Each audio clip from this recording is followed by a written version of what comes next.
నన్ను బలపరచు క్రీస్తు యందు నేను సమస్తము చేయగలను. దేవుడు మన పక్షమునుండగా మనకి విరోధి ఎవడు? ఆమేన్, ఆమేన్. శత్రువులను ఆయన పాదపీఠంగా ఆయన చేయి వరకు కూర్చోమని చెప్పారు. సో నెక్స్ట్ భాగం ఏమై ఉంది అంటే యుద్ధం. ఏమిటి ఆ యుద్ధం? ఆయన శత్రువు పాదపీఠంగా మారాల. ఆయన యొక్క శత్రువు పాదపీఠంగా మారాలి. అప్పటి వరకు యుద్ధమే. ఎంతమందికి అర్థమవుతుంది? నా ప్రభుతో పలికిన మాట అని చెప్పిన నాట నుండి తండ్రి యొక్క కుడి పార్శ్వమున యేసు ప్రభు వారు కూర్చున్నంత వరకు ఇన్ని దినాలు గడిచాయి, ఇన్ని యుగాలు గడిచాయి. మన టైం లైన్ ప్రకారం అంటే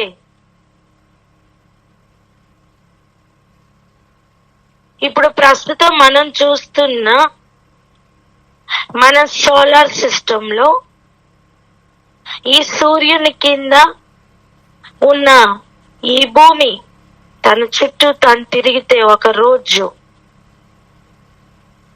తన చుట్టూ తను తిరగడానికి పట్టుతున్న కాలం 24 గంటలు. ఈ 24 గంటల క్యాలిక్యులేషన్ టైంలో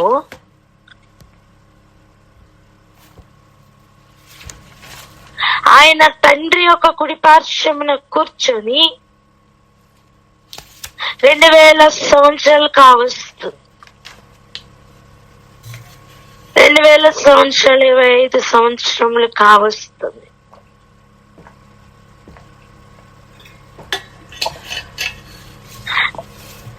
అప్పటి నుంచి కూడా తన శత్రువులు పాదములకు పీఠముగా వచ్చేంత వరకు యుద్ధము ఉంది, యుద్ధములు ఉన్నాయి. మహా ఫైనల్ యుద్ధం ఒకటి ఉంది.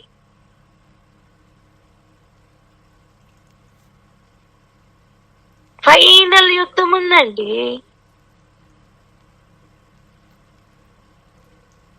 ఆ యుద్ధములో జయము కూడా దేవునిదే అని ఆల్రెడీ డిక్లేర్ అయిపోయింది. ప్రకృతికి తెలుసు దేవుడెవరో, సృష్టికి తెలుసు దేవుడెవరో.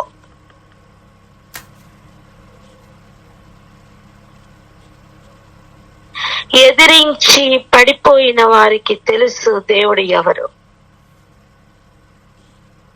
ఎవరిని ఎదిరించారు. తీర్పు కొరకు కావలిలో ఉన్న వారికి తెలుసు దేవుడు ఎవరు.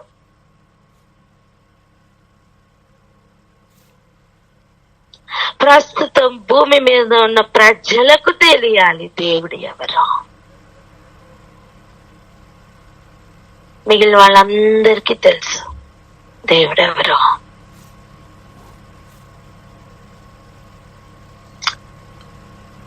ఒక్కొక్క అకాడమిక్ ఇయర్ ఎలా ఉంటుందో, అయిపోయిన వారు ఇంకా చదవవలసిన వారు ఇలా వ్యత్యాసం ఎలా ఉందో, అలా ప్రస్తుతం మనం పూర్తిగా ఎగ్జామ్ టైంలో ఉన్నట్టుగా, పరీక్షా కాలంలో ఉన్నట్టుగా మనం ఉన్నాం. ఇప్పుడు మనకి తెలియాలి దేవుడు ఎవరో, ప్రభు ఎవరో మనకి తెలియాలి.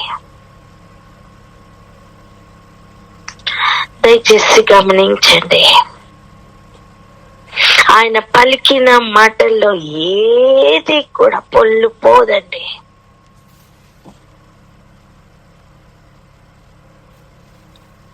అటువంటి యుద్ధ దినం కొరకు ప్రజలు సిద్ధమవుతున్నారు. ఆ యుద్ధ దినము కొరకు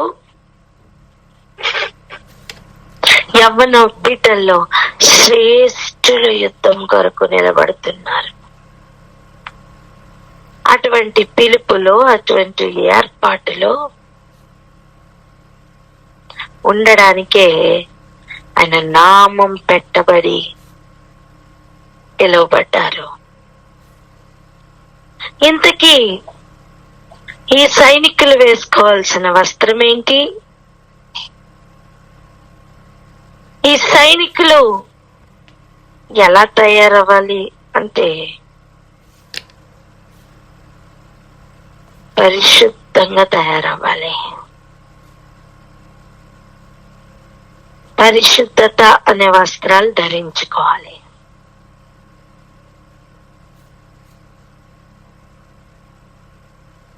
ఒక పాపిని పరిశుద్ధపరచడం ఎలా?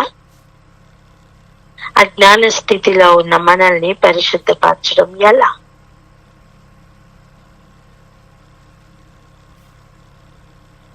మనం ఆల్రెడీ పాపులమే. మన మాట ఆయన వినడం వల్ల ఏమీ రాదండి. ఆయన పరిశుద్ధుడు. మనం ఆయన మాట వినడం వలన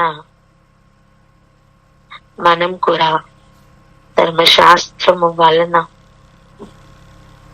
లేదా ఆయన ఇచ్చు ఆజ్ఞల వలన అవి పాటించుట వలన మన జీవితం పరిశుద్ధంగా మార్చబడుతుంది.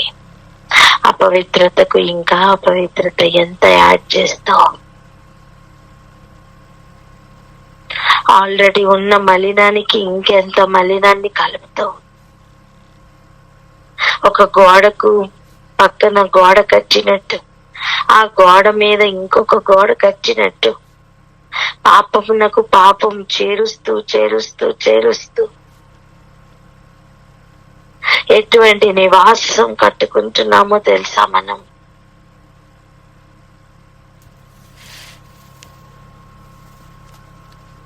కొంచెం ఆలోచన చేద్దాం. ఈ బుద్ధిహీనతలో మన బ్రతుకులు ఆగిపోవడానికి వీల్లేదు. పలకండి ఆ మాట. ఈ బుద్ధిహీనతలో మన బ్రతుకులు ఆగిపోవడానికి బుద్ధిహీనతలో మన బ్రతుకులు ఆగిపోవడానికి వీల్లేదు. బుద్ధిహీనులుగా ఉండడానికే పిలువబడలేదు మనం. జ్ఞానమైన దేవుడు బుద్ధిహీనులుగా ఉన్న మనల్ని జ్ఞానవంతులుగా మారమని పిలుస్తున్నారు. అందుకే ఏర్పరచుకున్నారు. బాగు చేయడానికి ఏర్పరచుకున్నారు. శుద్ధి చేయడానికి ఎన్నుకున్నారు. ఓ పెద్ద గోతిలో చాలా ఎంగిలి గిన్నెలు అలా పడున్నాయనుకోండి. కొన్నింటిని నువ్వు సెలెక్ట్ చేసుకుని వాటిని బయటికి తీసుకుని వచ్చి కడిగి రెడీగా పెట్టావనుకో, ఏదో పని కొరకే కదా. ఆ గిన్నెలు మళ్ళీ వెళ్ళి మలినం అవడానిక కాదు. ఇప్పుడు ఆ గిన్నెలు ఎవరి మాట వినాలి? ఎవరు కడిగారు? వారు ఏమి చెయ్యను ఉద్దేశించారో ఈ పాత్రల్లో వాటన్నిటికీ ఇవి పూర్తిగా ఒప్పుకోవాలి. చికెన్ వేస్తానంటే ఆ గిన్నె వేయించుకోవాలి. లేదు లేదు నేను పాల గిన్నెని, నువ్వు నన్ను చికెన్ వేయకు అని ఏ పాత్ర అయినా చేతులు అడ్డం పెడుతుందా? చెప్పండి. ఒక్క పాత్ర అయినా అలా అడ్డం పెట్టిన అనుభవం ఉందా? లేదు. ఒకసారి ఆలోచించండి. మన మాట మన పాత్రలు వింటున్నాయి, మరి మనం మన దేవుని మాట వింటున్నామా? మనందరికి సొంత ఆలోచనలు ఉంటాయి, మనం అవి వింటున్నాం. ఆల్రెడీ అవి వినే కదా మనం పాపపు జీవితంలో ఉన్నాం. మన ఇష్టం వచ్చినట్టు బ్రతికే కదా వివేచన లేకుండా అయిపోయాం. మన తెలివి లేని తనమే కదా మనకి ఇంతవరకు లాక్కొచ్చింది, ఈడ్చుకుని వచ్చింది. వాటిని విడిచిపెడదాం. మనం ఆయన చెప్పినట్టుగా వినడానికి ప్రయత్నం చేద్దాం. పక్క వరకు చెప్పాడు, మనం ఆయన చెప్పినట్టుగా విందామని మనం ఆయన చెప్పినట్టుగా విందాం.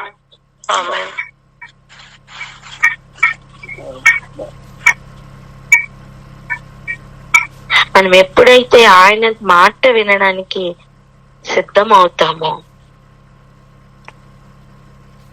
ఆయన యందు భయభక్తులు కలిగి ఉండడానికి రెడీ అవుతామో, ఇదిగో జ్ఞానం యొక్క మొదటి మెట్టది.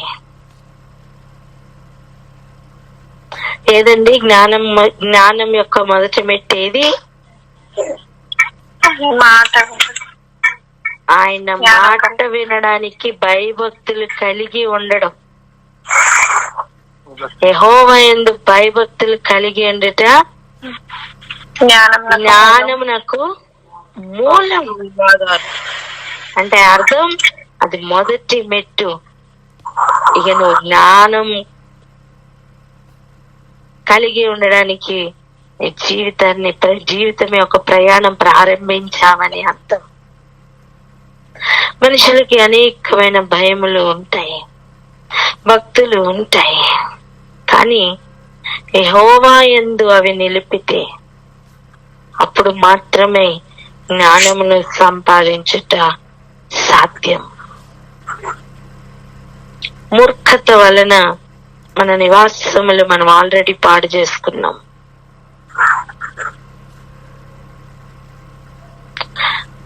ఒక వచనం చదువుకుందాం రండి.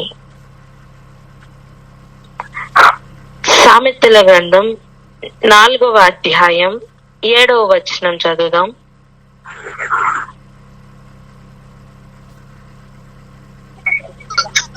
సామెతల గ్రంథం 4వ అధ్యాయం 7వ వచనం. జ్ఞానము సంపాదించుకొనుటే జ్ఞానమునకు ముఖ్యాంశము. నీ సంపాదన అంతయు ఇచ్చి బుద్ధి సంపాదించుకొనుము. హల్లెలూయా. నీ సంపాదన అంతా ఇచ్చి బుద్ధి సంపాదించుకో అని చెప్తుంది వాక్యం.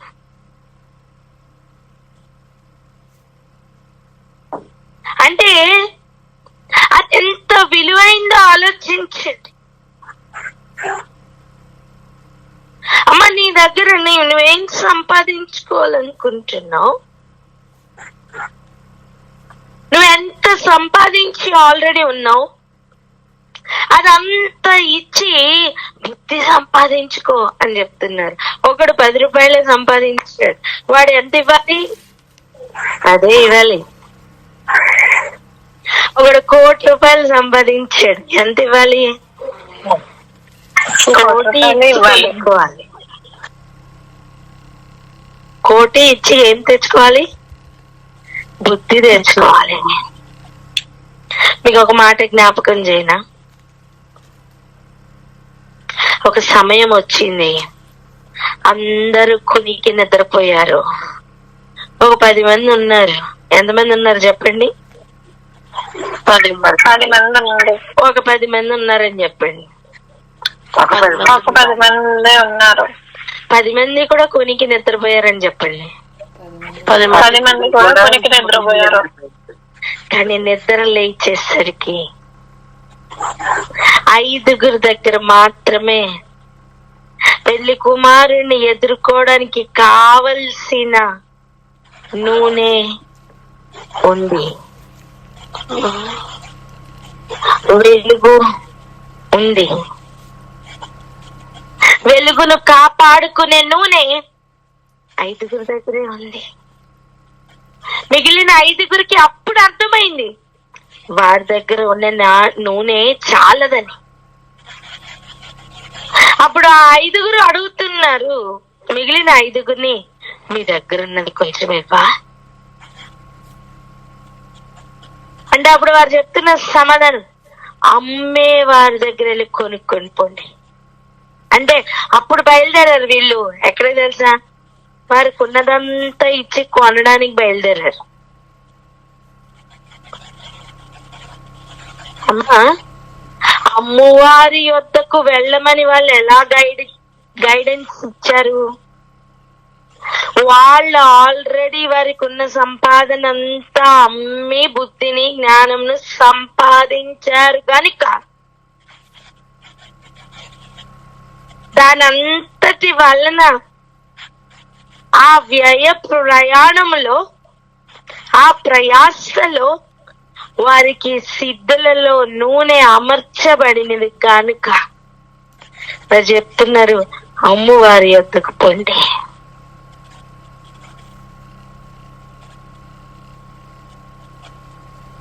వారు ఎక్కడ కొనుక్కున్నారు? వారు ఎలా సంపాదించారు?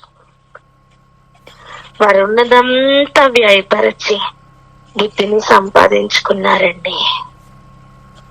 నేనేమంటున్నా తెలుసా? సమయం ఇంకా లేదేమో. ప్రభు మనకి గడిచిన కొన్ని దినాల నుండి ఇదే చెప్తున్నారు. బుద్ధిని సంపాదించుకో, జ్ఞానమును సంపాదించుకో, బుద్ధిని సంపాదించుకో, జ్ఞానమును సంపాదించుకో అని చెప్తున్నారు. జ్ఞానము సంత వీరిలో ఘోషిస్తుంది, కేకలు వేస్తుంది తెలుసా? శ్రేష్టమైన దాన్ని శ్రేష్ఠులే పట్టుకోగలరు. జ్ఞానము సంపాదించుకున్నటయే జ్ఞానమునకు ముఖ్యాంశము.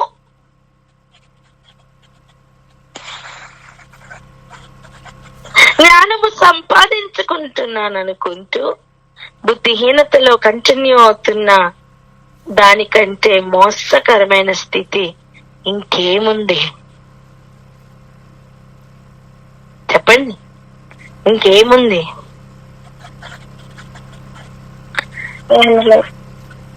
ఇంకేమీ లేదు.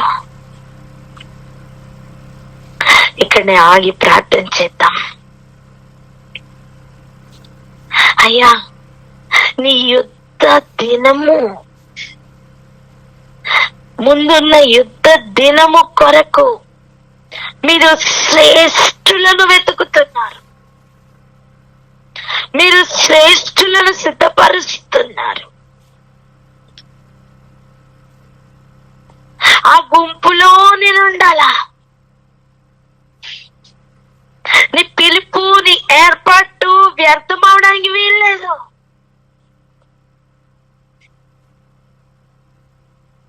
నువ్వు పిలువబడ్డావు, నువ్వు ఏర్పరచబడ్డావు. నిజమేనా? ఆయన ఏర్పాట్లో లేని వారికి స్పెషల్ ట్రైనింగ్ ఎందుకండి?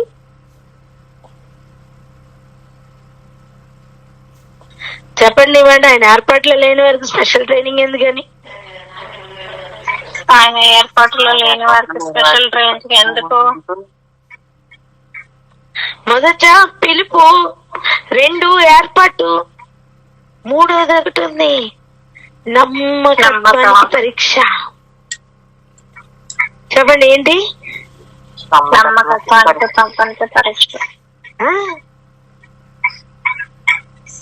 ఏమా, యూనిట్ టెస్ట్లు అయిపోయినాయి, SA1 SA2 అయిపోయినాయి, మరెందుకు ప్రీ ఫైనల్స్?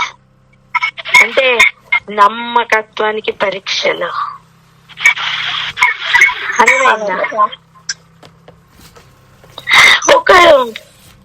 ఈ లోక జ్ఞానం సంపాదించుకోవడానికి అన్ని పరీక్షలు ఉంటాయి, మరి దేవుని అంత పరీక్షలు ఉండవమ్మా? ఉంటాయా, ఉండవా? చెప్పండి. ఉంటాయి.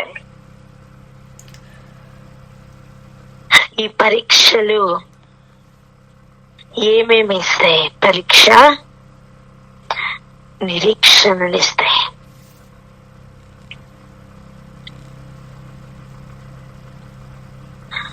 ఓర్పు అధికమవుతుంది, నిరీక్షణ అధికమవుతుంది.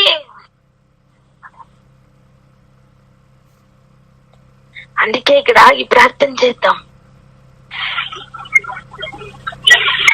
ఎవరన్నా ప్రార్థన అందుకోండి. హల్లెలూయా, హల్లెలూయా. మహోన్నతుడ, పరిశుద్ధ ప్రభా, స్తోత్రములు తండ్రి, వందనాలు తండ్రి, స్తోత్రములయ్యా. అయ్యా నా తండ్రి ప్రభా, మేమందరిన యుద్ధ దినములకు నా తండ్రి మీరు శ్రేష్ఠులను వెతుకుతున్నారు ప్రభా, మీకు వందనాలు. అయినా మీరు శ్రేష్ఠులను వెతికి నాయన వారిని సిద్ధపరుస్తున్నారు, మీకు వందనాలు. అయినా ఆ గుంపులో మేము ఉండాలి ప్రభా. నేను నా తండ్రి మీరు పిలిచిన ఈ పిలుపు, మీరు ఏర్పరచుకున్న ఈ ఏర్పాటు వ్యర్థం కావడానికి వీల్లేదు ప్రభా. నేను నా తండ్రి ఏర్పాటులో లేని వారికి ఈ స్పెషల్ ట్రైనింగ్ అవసరం లేదు నా తండ్రి. నాయన నా తండ్రి ప్రభా, మరి పిలుపునకును ఏర్పాటునకును మరి నమ్మకత్వానికి పరీక్షలో ఉంటుండగా నాయన నా తండ్రి ప్రతి పరీక్షలోనూ ప్రభా నా తండ్రి మేము నాయన నా తండ్రి 100% పాస్ అయ్యే వారంగా నాయన తండ్రి ప్రతి పరీక్ష నిరీక్షణను కలగజేస్తుందని, అధికమైన నిరీక్షణ ఇస్తుందని, అధికమైన ఓర్పును దయచేస్తుందని ఆయన సెలవిచ్చుచుండగా నా తండ్రి ఈ లోకంలో జ్ఞానం సంపాదించుకోవడానికి ఇన్ని పరీక్షలు ఉంటుండగా ఆయన నా తండ్రి ప్రభా మీరు ఇంకెంతగా పరీక్షించిన తండ్రి ప్రభా ఆయన మమ్మల్ని ముందుకు తీసుకెళ్తారు. ఆయన నా తండ్రి మమ్మల్ని ఇంకనూ నా తండ్రి బలపరుస్తారు. నా తండ్రి మీ యొక్క యుద్ధ దినమునకు నాయన సన్నార్థం చేస్తున్నారు ప్రభా, మీకు వందనాలు చెల్లించుకొచ్చినాం. నాయన నా తండ్రి జ్ఞానం సంత వీధుల్లో కేకలు వేస్తుండగా నాయన నా తండ్రి ప్రభా నాయన నా తండ్రి మాకు కలిగినదంతయు కూడా సంపాదన అంతయు కూడా ఇచ్చి మేము బుద్ధిని సంపాదించుకునే వారముగా, జ్ఞానంను సంపాదించుకునే వారముగా నాయన నా తండ్రి నాయన సమస్తమును వ్యయపరిచిన తండ్రి ప్రభా బుద్ధి జ్ఞానమును సంపాదించుకునేటువంటి వారంగా ఒక్కొక్కరు తయారవుటకు సాయం చేయండి ప్రభాని మాట వినేటువంటి బిడ్డలుగా మీ అంత భయభక్తులు కలిగి ఉండట ఏ జ్ఞానంకు మూలమని చెప్తుండగా నాయన నా తండ్రి ప్రభా సర్వ సంపదల గాని అయిన నా తండ్రి ఆయన మాకు బుద్ధిని వివేచనను జ్ఞానమును తెలివిని అనుగ్రహించమని యేసయ్య అతి పరిశుద్ధమైన నామంలో మిక్కిలి వినయంతో ప్రార్థించి పొంది ఉన్నాము పరమ తండ్రి, ఆమేన్.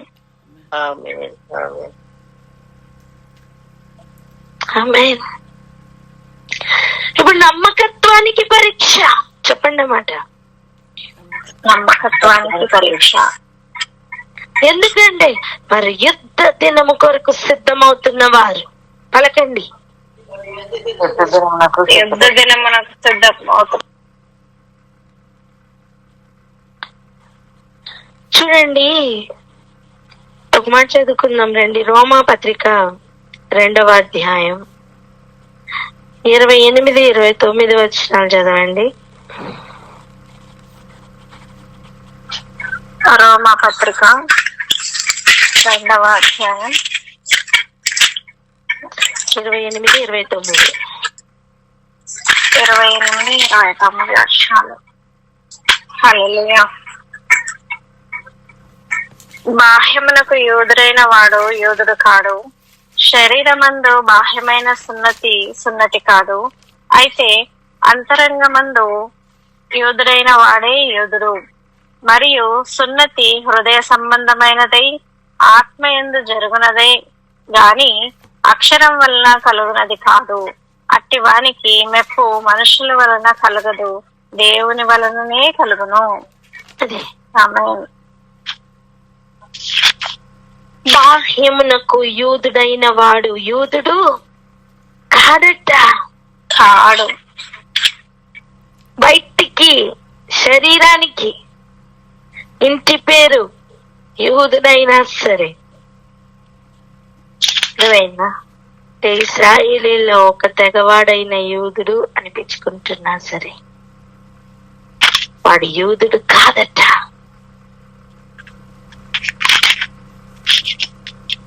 దేవునితో రిలేషన్ మా పితరుల నుంచి మేము క్రైస్తవులు అండి అని ఎంత చెప్పుకున్నా ఇండివిజువల్ గా దేవుడు వెతుకుతున్నారు. ప్రస్తుతానికి నమ్మకస్తులైన వారికి పరీక్ష ఉంది, నమ్మకత్వానికి పరీక్షలు అవుతున్నాయి. వీటిల్లో ఫెయిల్ అవ్వద్దు. ఒక్కసారి ఆలోచించండి. యూదుడను అని చెప్పుకుంటున్న వాడినే దేవుడు యూదుడుగా పరిగణించడట. అంతరంగములో ఎవరు యూదుడై ఉన్నారు అని వెతుకుతున్నారు. అంతరంగంలో యూదుడా అంటే బాహ్య పురుషుడుగా యూదుడు, అంతరంగ పురుషుడుగా యూదుడు అని ఉంటారా? అంటే వాక్యం చెప్తున్న సత్యం అవునని. బయటికి వెలుగుని నేను అని వేషం వేసుకున్న లోపల చీకటి అలాగనే దాచుకుని ఉన్నవాడు యూదుడు కాదు.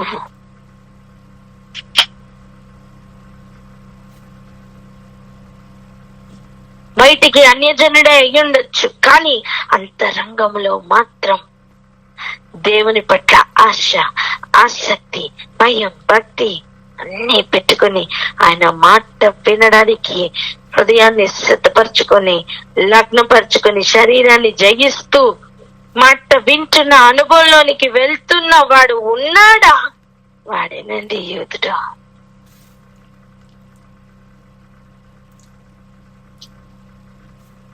వాడేనండి యూదుడు. అటువంటి యూదుల యొక్క ఒక్కొక్క యూదునికి కూడా ఏం జరుగుతుందో తెలుసా? ఒక్కొక్క యూదుని యొక్క చెంగు పట్టుకుని 10 మంది ఆయన యొద్దకు వస్తారు. హల్లెలూయా. హల్లెలూయా.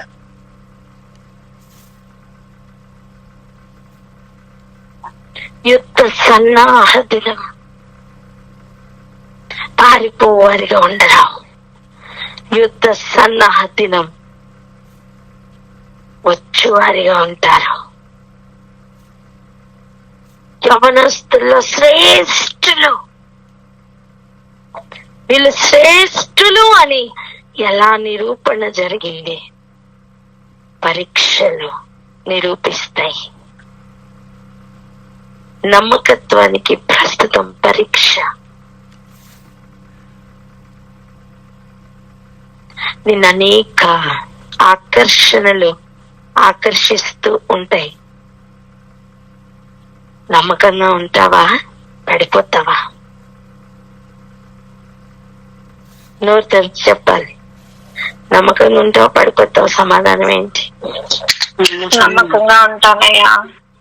హల్లెలూయా. ఈ ప్రయాణం దేని కొరకు ప్రారంభమైందో తెలుసా? యెహోవాను శాంతిపరచడానికి. కానీ ఉగ్రతకు కారణమవ్వకు.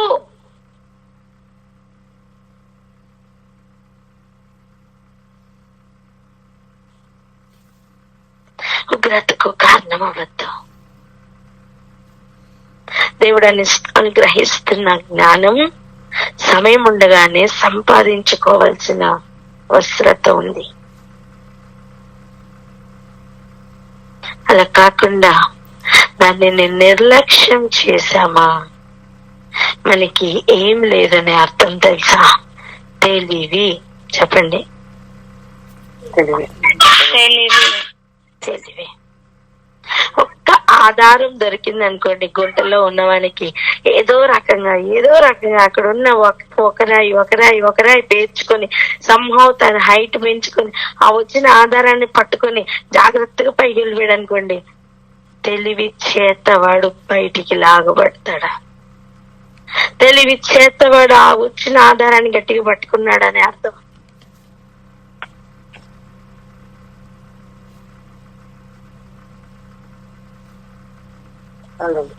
సోమరివాడు ఎలా ఉంటాడు తెలుసా? ఆ వచ్చిన ఆధారం ఎక్కడ గుంటలో పడిపోయిన వాడిని ఎద్దకు వచ్చిన ఆధారాన్ని కూడా ఏం పట్టించుకోకుండా అదే మట్టిలో పడి ఉంటాడు.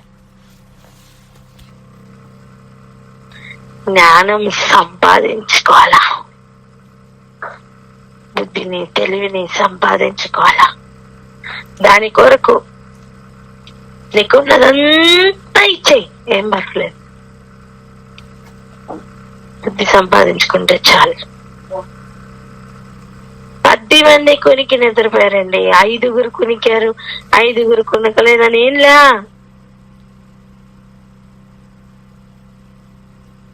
ఉందా అలాగా? చెప్పండి. ఏమన్నా ఉంది చూడండి. 25వ అధ్యాయం మత్తయి సువార్త 25వ అధ్యాయం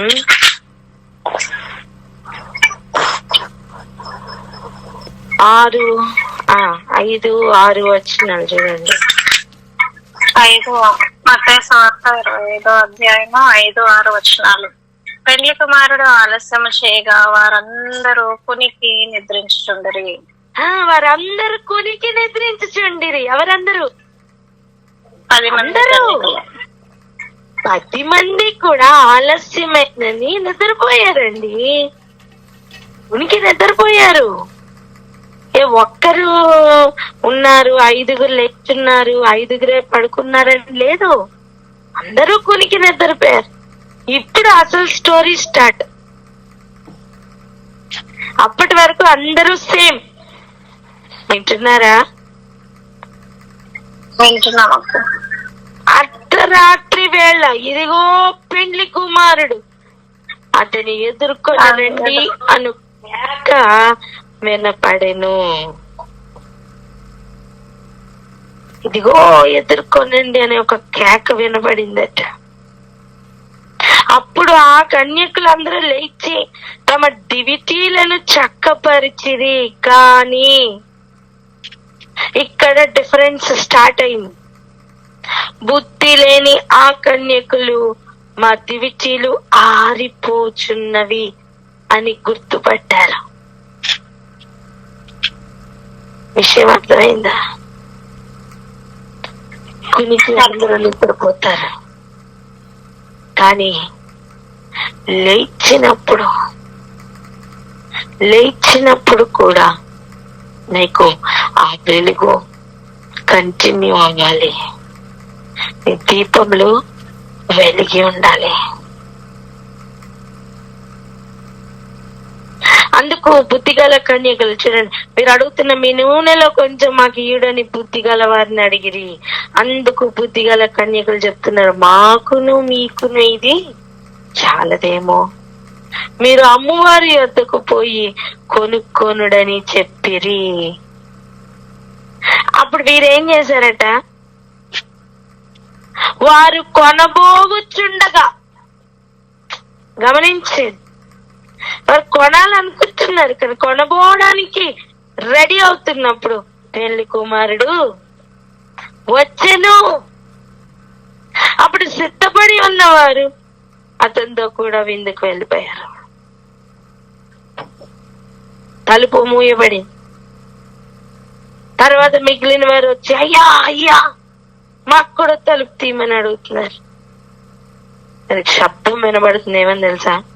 మిమ్మును ఎరుగను అని.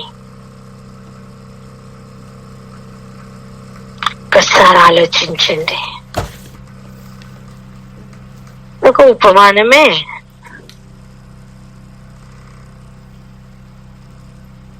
పోల్చి చెప్పారండి. పరలోక రాజ్యం తమ దివిటీల్ని పట్టుకొని పెండ్లి కుమారుణ్ణి ఎదుర్కొనుటకు బయలుదేరిన 10 మంది కన్యకులను పోలి అన్నది ఇది ఒక పోలికతోనే చెప్పారు.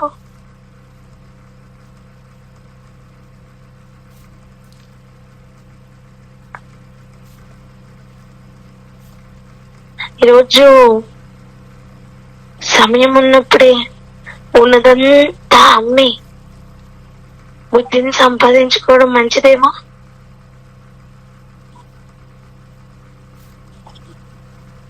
ఒక సమయం వచ్చిన తర్వాత అమ్మడానికి కొనడానికి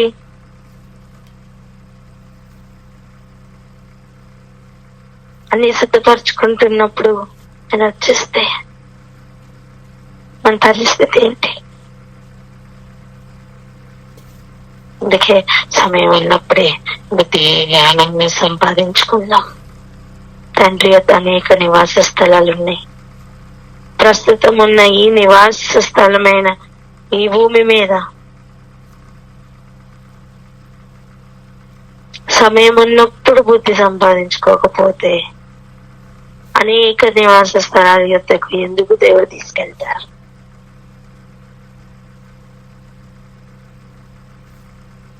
నీ సమయం ఎలా వ్యర్థం చేసుకుంటున్నావు ఒక్కసారి ఆలోచించు. ఆలోచించుకోవడానికి కూడా టైం లేనంత బిజీ అయిపోయావు నాన్న.